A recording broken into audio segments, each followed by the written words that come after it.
आज के senior class में जो भी छात्र छात्रा बिहार के किसी भी नस्ल से आप लोग बीए में बीकॉम कर रहे हो, आप लोग का सेशन 24-28 होगा। सारे बच्चे यहाँ से ध्यान दीजिएगा। आप लोगों का जो महत्वपूर्ण क्लास है, जो कि आप लोग का पॉलिटिकल साइंस है, इसको मैं आप लोग का आज स्टार्ट कर रहा हूँ। देखिएगा सर, हमारा मॉडल सेट 1 और 2 मैंने कंप्लीट कर रखा है आप लोगों को। और जो बच्चे नए नए हमारे साथ जुड़ रहे होंगे, वो बच्चे सोचेंगे सर आखिर आपके क्लास में क्या है जो हम आपका क्लास करके जाओ और हमारा एग्जाम अच्छा चला जाएगा। ये बातें हर एक बच्चे के मन में आता है और आना भी जरूरी है कि सर आखिर हमारे क्लास में ऐसा क्या है कि आपको राज की बात बता ही देता हूँ, ठीक है। आखिर हमारे इस क्लास से आप लोगों को क्या मिलने वाला है। देखिए, मैं आप लोगों को यहाँ पे पेपर दिखाने वाला हूँ जिससे कि आप लोगों को रिलीव हो जाएगा। देख सकते हो आप यहाँ पे पिछली बार जो आप लोग का एग्जाम हुआ था 23 मॉडल सेट कंप्लीट किया है, ठीक है। अब हम लोग यहाँ से चलते हैं आप लोगों का आज के इस क्लास में, ठीक है।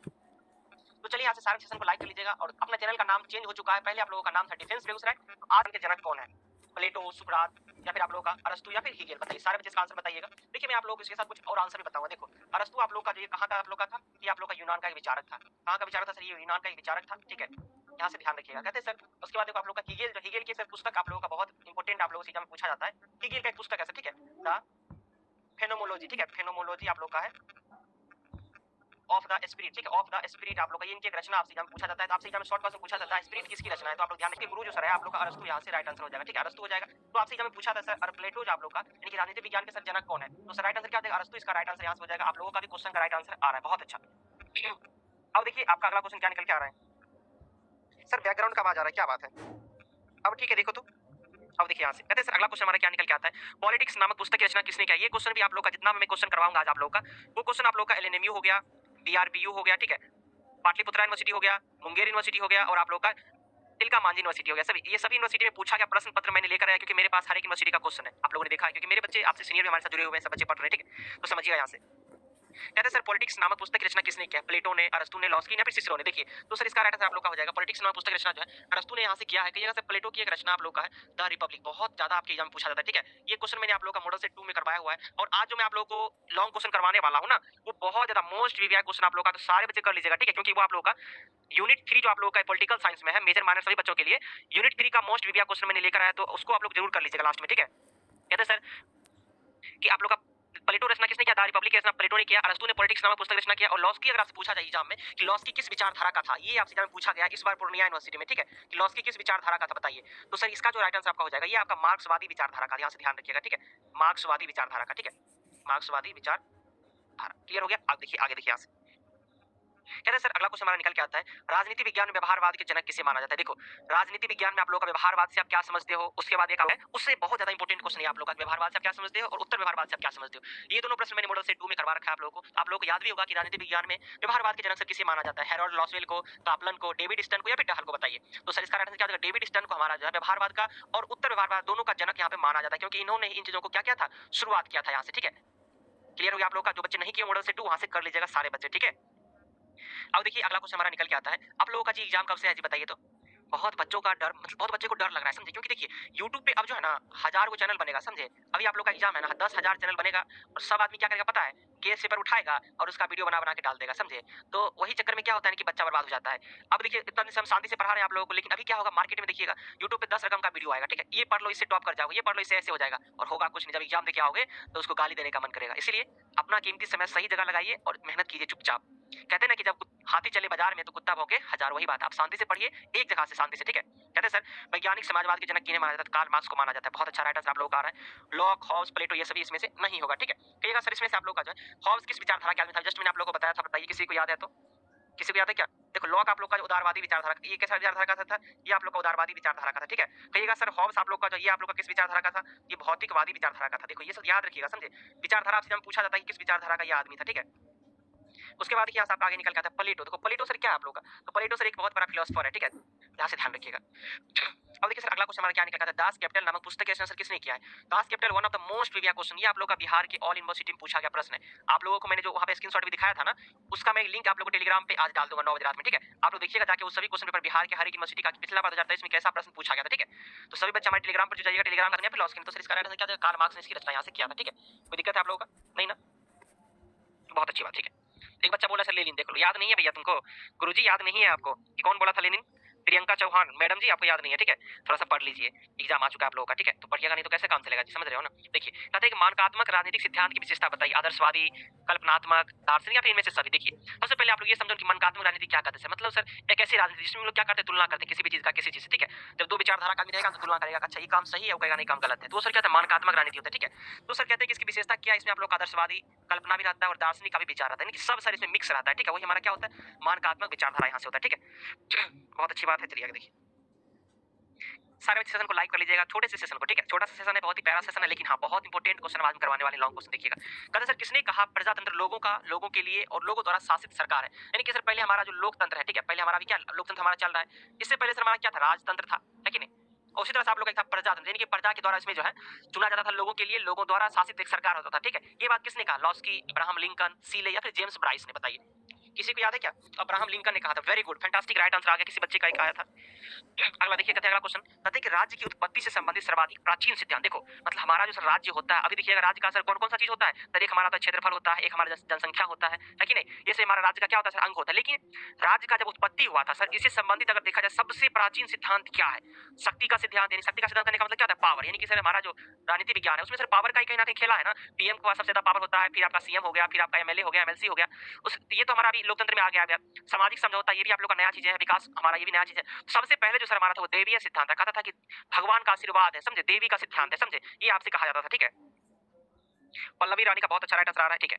आगे देखिए, कहते हैं सर निम्नलिखित में से कौन सी आधुनिक लोकतंत्र की विशेषता है, तो सर हमारा जो आधुनिक लोकतंत्र है, अभी हमारा जो लोकतंत्र चल रहा है, इसका क्या विशेषता है आप लोग सोचो, ठीक है। निष्पक्ष चुनाव, ये तो सर कहीं ना कहीं सही बात है, किसी के पक्ष में चुनाव होता है तो बिल्कुल भी नहीं होता है सर, अपना अधिकार देने आप लोगों को अपना वोट देने का। लेकिन एक बात ध्यान रखने वाला बात है, अगर 500 रुपया और मुर्गा मिल जाए, ठीक है, और एक पौवा मिल जाए तो क्या होता है सर, निष्पक्ष चुनाव नहीं होता है हमारे बिहार में। कहा है कि बिहार में कहा जाता है कि जे पिले वो पौवा अगरे वोट दवा हम बउआ, है कि नहीं। तो सर ये बात तो है, सही है ये बात, लेकिन क्या करना है हम लोगों को, प्राइवेट बात है, इसको हम लोगों को चुपचाप रखना है, नहीं तो नीतीश कुमार जान जाएगा तो सोच रहे हो क्या होगा, माहौल बना देगा यहाँ पर आके, ठीक है। उसके बाद देखिए सार्वभौमिक मताधिकार, सभी को सर मताधिकार है, सभी जो 18 ईयर से प्लस है आदमी वो आदमी वोट दे सकता है। उसके बाद जो भी चीज हम लोग का होता है, सभी चीज संविधान में लिखा हुआ है कि सर हमारा क्या है, वोट देने का अधिकार सभी को प्राप्त है, ठीक है। तो कहते हैं प्रतिबंधित प्रेस, यानी प्रतिबंधित प्रेस क्या होता है सर, कि जो सच्चाई है उसको नहीं लिख सकते, ये हमारा लोकतंत्र की विशेषता नहीं है, ठीक है। ये बात मैंने जो बोला आप लोगों को 500 रुपया वाला मुर्गा वाला, सही बात है कि नहीं बात है, बताइए, विशेषता नहीं है, ठीक है। ये बात मैंने जो बोला आप लोगों को 500 रुपया वाला मुर्गा वाला, सही बात है कि नहीं बात है, बताइए, बिल्कुल सही बात है, समझे। तो यही हाल है हमारे बिहार में, क्या कीजिएगा, लेकिन हम लोगों को सुधारना पड़ेगा। अब आप लोग भी 18 साल प्लस हो गए होंगे, लेकिन आप लोग वोट दीजिएगा, देख रहे हो ना अभी बीपीएससी का हालत। अभी सोच लो, अब अगर आप लोग सही सरकार चुने हुए होते तो आज हमारे देश में बीपीएससी के बारे में जितने हमारे छोटे बड़े बड़े भाई बहन जो इतना रोड पे दंगा हो रहा है, मारपीट किया जा रहा है पुलिस के द्वारा उनको, आज वो लोग ऐसे नहीं होते। तो ही है सर, दारू पीने वाले को वोट मत दीजिए, जो हम लोग वे दशाएं हैं जिसके बिना मनुष्य अपना पूर्ण विकास नहीं कर सकता। बिल्कुल सही बात है सर, अगर हम लोगों को अधिकार नहीं दिया जाएगा सांस लेने का, घूमने फिरने का, तो सर हम अपना पूर्ण विकास कर सकते हैं। अपना बिजनेस करने का अधिकार नहीं दिया जाएगा तो अपना विकास कर सकते हैं, बिल्कुल नहीं कर सकते। ये विचार किसने दिया था, हेरोल्ड लॉस्की ने, जॉन लॉक ने, थॉमस हॉब्स ने, फिर जॉन स्टुअर्ट मिल ने दिया था, बताइए। तो कहते हैं सर कि आप लोग का इसका राइट आंसर क्या हो जाएगा, बताइए। तो इसका राइट आंसर आप लोग का क्या हो जाएगा, फटाफट से सारे बच्चे बताइए। 10 का राइट आंसर आप लोग ए दे रहे हो, क्या बात है, हेरोल्ड लॉस्की दे रहा है, क्या बात है बच्चे, देखो बता रहे हैं यहाँ से हेरोल्ड लॉस्की, बिल्कुल सही बात है। आप देखिए आगे देखिए बउआ, अगला क्वेश्चन हमारा क्या निकल के आता है, ऑन लिबर्टी नामक पुस्तक की रचना किसने किया है। देखो ऑन लिबर्टी एक बहुत अच्छा फेमस पुस्तक है, उसकी रचना किसने किया है, जेम्स मिल ने, जेएस मिल ने। देखो जेएस मिल का पूरा नाम क्या पता है, जॉन स्टुअर्ट मिल। आपसे एग्जाम में ये भी क्वेश्चन कभी कोई पूछ देता है लेके कि वहां पे आप लोग को जेएस मिल नहीं देगा, लेकिन जॉन स्टुअर्ट मिल देगा लेके, ठीक है, जॉन लॉक या फिर हेरोल्ड लॉस्की। तो देखिए ऑन लिबर्टी नामक पुस्तक जो आप लोग का है वो किसका रचना है सर, जेम्स मिल की रचना है, ठीक है। जेएस मिल आप लोग का जो है यहाँ पे right answer, John Stuart Mill आपका इसका राइट आंसर हो जाएगा, ठीक है। सर इंग्लिश मीडियम में पढ़ाएगा, ठीक है मेरे भाई, मैं आप लोगों को अगले क्लास जो इंग्लिश में लाने का प्रयास करूंगा, ठीक है। इस क्लास के लिए हम क्षमा चाहेंगे। अब देखिए बुआ, आपके एग्जाम के लिए जो मैंने लॉन्ग लॉन्ग क्वेश्चन लेकर आया, मैं आपके लिए 30 नंबर आज के क्लास से फिक्स करने वाला हूँ, ठीक है। क्योंकि जो मैंने प्रश्न आपकी क्लास में लाया हूँ आज, वो सब मोस्ट प्रीवियस क्वेश्चन है। अगर आप लोग इस क्लास को कर लेते हो 15-20 मिनट, तो दोबारा आपको यूट्यूब पे सर्च करने का जरूरत नहीं पड़ेगा सर कि हमारा इंपॉर्टेंट पॉलिटिकल साइंस का क्वेश्चन, ठीक है। सच्ची मैं ईमानदारी से बता रहा हूँ, ठीक है। इसलिए ये आप लोग का यूनिट 3 से बहुत महत्वपूर्ण प्रश्न है, इसको ध्यान से करिएगा। कहते हैं सर राजनीतिक सिद्धांत के हास यानी कि सर पतन, ठीक है, से आपका क्या आशय है। राजनीतिक सिद्धांत क्या होता है ये तो मैंने आप लोग का मॉडल सेट 1 में ही करवा दिया है। उसके बाद देखिए आप लोग का इसमें इसको याद में करके पूछा, वर्तमान में राजनीतिक सिद्धांत की स्थिति का वर्णन कीजिए, ठीक है। ये भी आपसे एग्जाम में पूछा था, यहाँ से समझिएगा। देखिए कहते सर राजनीतिक सिद्धांत जो हमारा है उसका हास यानी कि पतन जो हो रहा है सर, आखिर ये क्यों हो रहा है। कहते हैं कि द्वितीय विश्व युद्ध सर हमारे कब हुआ था, बताइए तो सारे बच्चे, द्वितीय विश्व युद्ध हमारा कब हुआ था। कहते द्वितीय विश्व युद्ध के बाद राजनीतिक विज्ञान में राजनीतिक सिद्धांत का जो भविष्य को लेकर मतभेद पैदा हो गया, जिसके बारे में विभिन्न विद्वान शामिल थे, उन्होंने अपना अपना विचार उसमें लिखा है, ठीक है। तो राजनीतिक सिद्धांत के पतन के बारे में डेविड स्टर्न हो गया, अल्फ्रेड हो गया और कॉबेन हो गया, तीनों ने अपना अपना विचार दिया है लेकर, जो कि आपके एग्जाम में पूछा जाता है यहाँ से, ठीक है। तो समझने का प्रयास कीजिएगा सारे बच्चे। देखिए, कहते हैं कि इन सभी विद्वानों ने जो है राजनीतिक सिद्धांत सर क्या होता है पता है? यही बात सर जो कि हमारे देश में चल रहा है आप लोगों का सत्ता जो भी चीज़ें आप लोगों का है, ये सभी आप लोग राजनीतिक सिद्धांत के अंतर्गत आता है। तो कहते हैं सभी विद्वानों ने जो है राजनीतिक सिद्धांत की हास की बात कहीं कुछ विद्वानों ने अपने विचारों में कहा कि ये जो है आप लोग का मर गया हमारे देश में राजनीतिक सिद्धांत, जिसका सर कारण निम्नलिखित है। सबसे पहला कारण सर क्या है सो देखिए, कहते हैं कि महान राजनीति दार्शनिक परंपरा के अभाव, यानी कि सर देखिए, पहले समय में जो था हमारे देश में, हमारे विश्व में राजनीतिक सिद्धांत का कारण सर यह भी है कि परंपरा दार्शनिक जैसे आपका कार्ल मार्क्स हो गया, जैसे विद्वानों ने जो अब तक जन्म नहीं लिया, मतलब सर अभी तक जो कार्ल मार्क्स जैसा विद्वान ने अभी तक जन्म ही नहीं लिया हमारे देश में, जो क्या कर सके, लोगों में समानता ला सके। अब देखिएगा अभी भी आप लोगों का कितना भी लोकतंत्र आ गया, लेकिन सर देखिएगा अभी भी लोगों में विचारधारा का क्या उलटफेर है, सभी लोगों को समान अधिकार नहीं दिया जाता है कि नहीं। इससे क्या हमारी राजनीतिक विचारधाराओं का यहाँ से हास हो रहा है। दूसरा सर पॉइंट निकल के आता है, राजनीतिक शास्त्र को कम और विज्ञान को ज्यादा महत्व दिया गया। देखिए ये क्या होता है सोच समझिए, कहते हैं कि इसके कारण भी आप लोग का राजनीतिक सिद्धांत का पतन हुआ, क्योंकि द्वितीय विश्व युद्ध के बाद, जैसे आप लोग का द्वितीय विश्व युद्ध हुआ था, ठीक है, उसके बाद आप लोग का जो है आप लोगों का जो है कि राजनीतिक शास्त्र को कम महत्व दिया गया। सिर्फ देखा गया कि जो चीजें हम लोगों को आंखों के सामने में हो रहा है वही चीजें हम लोग मानेंगे, जो हमारा पारंपरिक चीजें थी, पुरानी विचारधारा थी, उसको लोग नहीं मानने लगा। इससे भी हमारा राजनीतिक विचारधारा क्या हुआ सर, कम हो गया। उसके बाद व्यवहारवाद का उदय हुआ और प्रभाव हुआ। कहते हैं कि व्यवहारवाद का उदय और प्रभाव के कारण भी राजनीतिक सिद्धांत को चोट पहुंचा, क्योंकि द्वितीय विश्व युद्ध के बाद सब कुछ बदलने लगा, देश में सभी चीजें नए तरीके से होने लगा, सभी लोग नई नई टेक्नोलॉजी की तरफ भागने लगे, पुराने चीजों को लोग छोड़ना शुरू कर दिया। ठीक है, आज देखिएगा कोई आदमी पंखा हाथ से होंकता है बताना तो कहिएगा सर ओके उतना परेशानी लगा, सीधे टेबल फैन लगाएगा, स्टैंड फैन लगाएगा, एसी कूलर अब आदमी घर में लगाता है कि नहीं। तो सभी चीजें क्या होता है, बदलता चला गया यहाँ से। एक बच्चे बोल रहे देखिए कोई बात नहीं है, अगर आप हमारा क्लास स्टार्टिंग अगर कर लीजिएगा ना तो बिल्कुल समझ में आ जाएगा, पॉलिटी अच्छा चीज है, हमारे देश से संबंधित ये चीजें हैं। ये बात आप दिमाग से निकाल दो कि सर राजनीति हमको समझ में नहीं आता है। अगर आप ध्यान रखिए, अगर आप सोच रहे कुछ चीजें निकालिए, ठीक है, उसके बाद देखिए कहते हैं कि सर तथ्यों पर जोर देना। उस समय आप लोग का जो है कहते हैं सिर्फ तथ्यों पर ही जोर दिया गया, उसके जगह पर मूल्यों को नहीं देखा गया। मतलब जो नया नया चीजें मार्केट में आया उसी को लोगों ने क्या क्या फॉलो करना शुरू कर दिया, अनुसरण करना शुरू कर दिया।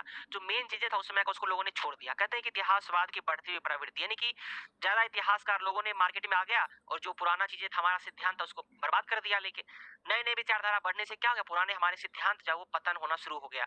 निराशावाद, लोगों में जो है द्वितीय विश्व युद्ध के बाद जब बाल विज्ञान पर जोर दिया जाने लगा और लोगों में जो है नए नए विचारधारा, देखो आप लोग का सिद्धांत का मतलब होता है जो हमारा प्राचीन समय से जो पहले के विद्वानों ने बोला था उन सभी चीजों का क्या मार्केट में घटने लगा उसका मूल्य। ठीक है, कहते हैं अतः इन सभी कारणों से राजनीतिक सिद्धांत का पतन होना शुरू हुआ था। फिर भी यह कहा जा सकता है कि इतनी कमी होने के बाद भी आज राजनीतिक सिद्धांत जिंदा है और इसका अपना एक महत्व है, यह पूर्ण रूप से लोप नहीं हुआ है। देखो बुआ, जब भी आप एग्जाम में लिखिएगा ना, लास्ट में आप लोगों को अतः में दोलन जरूर लिखना है, तब आपको 10 नंबर मिलेगा। ठीक है, लास्ट में आप लोगों को निष्कर्ष जरूर लिखना है। ठीक है, कहते हैं निष्कर्ष में क्या लिखिएगा, अतः उपरोक्त बिंदुओं को पढ़ने से इस बात की पुष्टि होती है कि राजनीतिक सिद्धांत का पतन का मुख्य कारण सर क्या है, तो शास्त्रों को कम महत्व देना और दूसरी ओर विज्ञानों को ज्यादा महत्व देना ही हमारा क्या कहलाया, राजनीतिक सिद्धांत का हास यहाँ से कहलाया। ठीक है,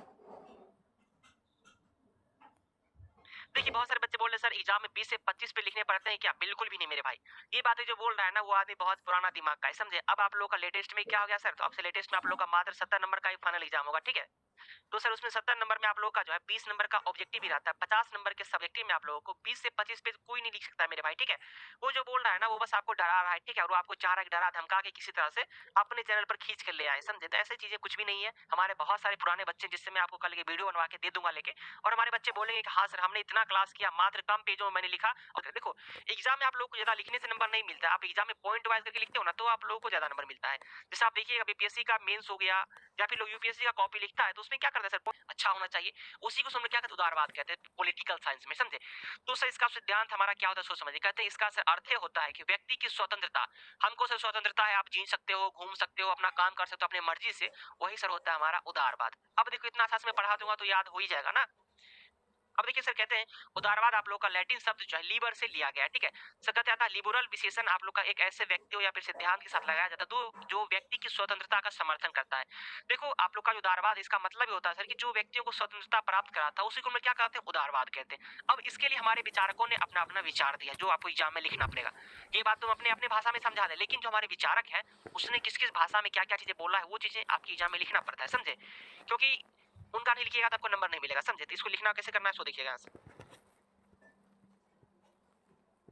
कहते सर लॉस्की के अनुसार कहते उदारवाद कुछ सिद्धांतों का समूह ही मात्रा नहीं बल्कि दिमाग में रहने वाली एक आदत भी है। कहते सर लॉस्की कहता है कि हम जो विचारधारा हमारी होती है, स्वतंत्र विचारधारा, लोगों को अपने काम करने की विचारधारा होती है सर, वो बातें जो आप लोगों का कहती है एक विचारधारा नहीं है बल्कि क्या एक दिमाग में रहने वाली आदत है। अगर आपके दिमाग को बांध देगा कि आपको इस घर से बाहर नहीं निकालना है तो आप टेंशन में रहिएगा। जैसे देखो आप एक शेर को भी है ना, एक शेर को भी आप मानसिक पागल बना सकते हो। कहिएगा सर कैसे? तो उसको आप क्या करो, खूंटा में बांध दो, ठीक है। अब बेचारा डर जाएगा कि सर खूंटा में बांध दिया, हमको वहां से नहीं निकल सकते। एक देखो इतना बड़ा हाथी होता है विशाल, लेकिन उसका सर मानसिक विकास क्या करता है, बंद कर देता है आदमी। उसको खूंटा में बांध देगा तो वो डर से बैठ जाएगा, सोचता है कि हम नहीं उसको तोड़ सकते हैं। क्या वो नहीं तोड़ सकता है? बिल्कुल तोड़ सकता है सर। तो उसके दिमाग में रहने वाली जो आदत है ना, उसको बना दिया जाता है कि सर आप जो इसको खुट्टा को तोड़कर नहीं भाग सकते हो। तो वही कहते हैं उदारवाद एक कुछ सिद्धांत नहीं है बल्कि एक विचारधारा है, हमारे दिमाग में रहने वाली चीजें हैं जो हमारे दिमाग को स्वतंत्र रखने में मदद करती है, ठीक है। कहते सर उसके बाद आप लोग का लर्नर का देखिए बहुत इंपॉर्टेंट आप लोग का परिभाषा है। कहते इस युग का सबसे अधिक विवादास्पद शब्द कहा गया किसको? तो विचारधारा मतलब स्वतंत्रता को कहा गया, उदारवाद को, ठीक है। उसके बाद देखिए हैकर ने क्या कहा है, कहते हैं कि उदारवाद एक ऐसी सामान्य धारणा है जिसकी सटीक परिभाषा देने वाला कोई बहादुर व्यक्ति ही होगा। यह व्यक्ति के प्रति दृष्टिकोण और व्यक्ति के राज्यों के संबंध में एक विचार है जिसमें कि राज्यों में लोगों को अपना काम करने का अधिकार दिया जाता है, ठीक है। उसके बाद कहते हैं उदारवाद एक मुक्त व्यापार को समर्थन करता है, यानी कि फ्री व्यापार को समर्थन करता है। लोग मतलब लोग जो है बिल्कुल अपना फ्री माइंड से सर अपना बिजनेस कर सकता है, इसकी खुलकर प्रशंसा भी करता है। यह उत्पादन के क्षेत्र में समर्थन भी करता है कि उत्पादन आप कोई भी चीज का कर रहे हो, अपना बिजनेस खड़ा कर रहे हो तो आप आसानी से कर सकते हो भाई, कोई दिक्कत नहीं है। आप दूसरे देश से कोई सामान ला भी सकते हो या फिर अपने देश से कोई सामान दूसरे देश में भेज भी सकते हो। उसी को हम क्या कहते हैं, आयात और निर्यात कहते हैं, ठीक है। यहाँ से प्रदान किया जाता है यहाँ से, ठीक है। उसके बाद देखिए आप लोगों का यहाँ से क्या निकल के आता है, देखिए अगला पॉइंट आप लोगों का कहते हैं राजनीतिक क्षेत्र की मुख्य सिद्धांत, ठीक है। यानी कि उदारवाद का मुख्य सिद्धांत क्या होता है, सोच समझिएगा यहाँ से सारे बच्चे, ठीक है। कहते हैं कि सर आपका जो है उदारवाद का मुख्य सिद्धांत कैसे होता है, ठीक है। एक बच्चे बोले सर तैयारी कैसे करें? जो है लोगों की आस्था में विश्वास रखता है। इनके विचार इस बात पर विश्वास करते हैं कि मानव अपना दिमाग से सोए जगे उसके अनुकूल वो सक्षम है सर, उसको कोई डिस्टर्ब ना करे। ये हमारा उदारवाद का पहला सिद्धांत है, ठीक है। दूसरा सिद्धांत सर क्या कहता है, इतिहास तथा परंपराओं का विरोध, यानी कि उदारवादी विचारक कहते हैं कि विवेक में विश्वास रखते हैं कि लोगों के पास अपना बुद्धि है, विवेक है, वो उससे कभी कोई गलत नहीं कर सकता है, ठीक है। तो सर उसको क्या करना चाहिए, पुराना इतिहास या परंपरा कोई भी चीजों का विरोध भी कर सकता है अगर वो गलत है तो, ठीक है, उसको आजादी मिलनी चाहिए। तीसरा पॉइंट सर क्या निकल के आता है, मानवीय स्वतंत्रता की धारणा में विश्वास, यानी कि कहते हैं कि मनुष्य जन्म से स्वतंत्र होता है, ठीक है। और उनका स्वतंत्रता क्या है, प्रवृत्ति भी होती है सर, हम लोग को स्वतंत्रता मिलना भी चाहिए अपने काम के प्रति। मतलब यह है कि मानव पर किसी प्रकार का दबाव ना देना चाहिए और मानव अपनी इच्छा के अनुसार जीवन जी सके और अपना निरंकुशता वाला विचारधारा को हटाना चाहिए। निरंकुशता सर क्या होता है, एक ऐसी विचारधारा लोगों को समाज में लगाया जाता है जिसके द्वारा लोगों को कोई भी काम अपने मन से करने की आजादी नहीं दी जाती, उसको हम क्या कहते हैं, निरंकुशता। तो इसका से विरोध करना चाहिए क्योंकि समाज में सभी आदमी जिंदगी में सर स्वतंत्र जन्म लिया है तो स्वतंत्र रहने का अधिकार भी सभी को प्राप्त होना चाहिए, ठीक है। क्लियर हो गया आप लोग यहाँ तक समझने में? जो बच्चे टेलीग्राम नहीं चला, व्यक्ति अगर समाज में नहीं होगा तो समाज नहीं बनेगा और राज्य भी नहीं बनेगा। तो सर कहीं ना कहीं व्यक्ति को सर स्वतंत्रता मिलना चाहिए और व्यक्ति अगर नहीं रहेगा समाज में तो समाज नहीं बनेगा, राज्य नहीं बनेगा, ठीक है। कहते समाज और राज्य का गठन, कहते हैं कि उदारवादी विचारधारा के लोगों को मानना है कि समाज और राज्य का जो गठन सर होता है वो मानव ने अपने कुछ आवश्यकताओं की पूर्ति के लिए किया है। बिल्कुल सर, अगर देखिएगा समाज अगर नहीं बनेगा तो समाज में क्या हो जाएगा, लोगों को एक दूसरे का आवश्यकता का पूर्ति नहीं कर पाएगा। जैसे देखो आज आपको चाहिए दुकान से कोई सामान, तो समाज में क्या किया, एक आदमी दुकान खोला, एक आदमी कपड़ा का दुकान खोला, एक आदमी आटा चक्की लगाया, है कि नहीं? नहीं कहता है कि आटा चक्की के मशीन ने क्या कहते, कौन सा गाना था रे लड़का, भूल गया मैं, चलो कोई बात नहीं। देखो तो सर ये समाज कहीं ना कहीं जरूरत पड़ती है हम लोगों को, कोई भी काम के लिए शादी ब्याह होता है तो क्या कहते हैं समाज की बहुत जरूरत होती है। उसके बाद सर व्यक्ति को प्राकृतिक अधिकारों की धारणा में विश्वास करना चाहिए। प्रकृति ने हम लोग क्या क्या सर अधिकार दिया, लेकिन हम लोग जो भी काम करें अच्छी तरीके से करें, इसमें कोई दिक्कत नहीं होनी चाहिए, ठीक है। और उसके बाद क्या कहते हैं सर, धर्मनिरपेक्षता में विश्वास। और राज्य को क्या करना चाहिए सर, किसी भी जाति किसी भी धर्म के लोगों के साथ भेदभाव नहीं करना चाहिए, सभी धर्म सभी जाति के लोगों को समान इज्जत देना चाहिए। इसके लिए आप भारत ले सकते हो, भारत एक धर्मनिरपेक्ष राज्य है, देश है कि नहीं, ठीक है। अब देखिए कहते हैं लोकतांत्रिक पद्धति का समर्थन, यानी कि जो हमारा लोकतंत्र है जहां पर सभी लोगों को समान अधिकार दिया गया उसका समर्थन करना चाहिए। अगर आपका निष्कर्ष नहीं लिखिएगा ना एग्जाम में तो आपको 2 नंबर एग्जाम में कट जाएगा, 10 नंबर के एग्जाम में आप लोगों को 8 नंबर मिलेगा, समझे। इसलिए निष्कर्ष लिखना बहुत जरूरी होता है। आखिर इतना चीजें मैंने जो बताया आप लोगों को, इसका निष्कर्ष क्या है? तो सर उदारवाद की प्रमुख मान्यता यह है कि स्वतंत्रता व्यक्ति का जन्म से अधिकार प्राप्त है, ठीक है, क्योंकि स्वतंत्रता हम लोग को जन्म से ही प्राप्त है सर। और यह व्यक्ति की स्वतंत्रता का समर्थन भी करता है, क्योंकि समर्थन नहीं करेगा सर कैसे, सो देखिए आदमी चाहता है सर क्या, स्वतंत्र रहना। आपको अगर कोई आदमी बांध देगा तो बंधे रहिएगा, बिल्कुल नहीं रहिएगा। इनका मानना है कि मनुष्य अपने दिमाग बुद्धि के अनुसार कार्य करने के लिए स्वतंत्र है। यही सर हमारा होता है उदारवादी विचारधारा। बताओ किसी को कोई दिक्कत है? इस तरह से क्या कीजिए समाज निकल करता sir. Most important question sir, न्याय की परिभाषा दीजिए। अगर आप लोगों ने अपने कॉलेज में इंटरनल एग्जाम दिया होगा तो उसमें भी आप लोगों को ये क्वेश्चन पूछा गया होगा कि सर न्याय की परिभाषा दीजिए और इसके प्रकारों का भी वर्णन कीजिए। ये भी क्वेश्चन आप लोगों के एग्जाम में 10 नंबर में पूछा जाता है, ठीक है। और ये आप लोग का बिहार के हर एक यूनिवर्सिटी में शॉर्ट क्वेश्चन, लॉन्ग क्वेश्चन में पूछा गया। बहुत सारी यूनिवर्सिटी क्या किया है, सिर्फ ये पूछा है कि न्याय की परिभाषा दीजिए, और बहुत सारी यूनिवर्सिटी ने पूछा है कि न्याय के विभिन्न प्रकारों का वर्णन कीजिए। तो मैंने क्या किया, दोनों प्रश्नों को एक साथ करके आप लोगों के लिए लॉन्ग क्वेश्चन लेकर आ गया कि न्याय की परिभाषा दीजिए और इसके प्रकारों का भी वर्णन कीजिए, ठीक है। अब देखिए यहाँ से आप लोग समझने का प्रयास कीजिए। कहते हैं सर न्याय का अर्थ क्या होता है। सबसे पहले हम लोग जानेंगे न्याय का अर्थ सर क्या होता है। कहते हैं सर न्याय को हम लोग अंग्रेजी में क्या कहते हैं, जस्टिस। जस्टिस का हिंदी क्या होता है सर, न्याय होता है, जो सर लैटिन भाषा के JUS जस से लिया बना है। जस का मतलब होता है सर जोड़ना या फिर बांधना। इसीलिए हम कह सकते हैं कि न्याय उसे व्यवस्था का नाम है जो व्यक्तियों और समुदायों को क्या करता है, आपस में जोड़ता है। उसी को हम क्या कहते हैं सर, न्याय कहते हैं। न्याय को पहले अलग अलग नामों से भी पुकारा जाता था, जैसे कि पिछले जन्म के कर्म का फल होता है, ईश्वर का इच्छा होता है, इसमें जैसी करनी वैसी भरनी, ये सभी न्याय का परिभाषा था पहले जमाने में, ठीक है।